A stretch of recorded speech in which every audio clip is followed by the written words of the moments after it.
Ceo dan smo vozili, a ništa nije desilo. Nijedan pad. I onda smo stigli do ulaza kampa, a vidim makadamski put ispred mene. A to je ulaz. To znači da imamo bukvalno možda 20 metara do mjesta gdje ćemo da stavimo šator. Sad imam dosta iskustva vožnje Vespe. Neću da padne. Nema šanse. Kočila sam. I onda to je bilo to. Pala sam. Nisam nosila jaknu, ja mislim da sam bila u majici i tako nešto. I šorc.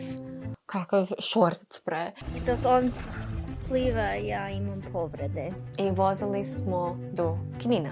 Išli smo do Slap Krčić. Ovaj Slap je zapravo izvor Krka. Od Slapa smo odlučili da vozimo do Spara da kupimo flastera. I to je bukvalno 5 minuta. Šta može da dešava u 5 minuta? Još jedan pad!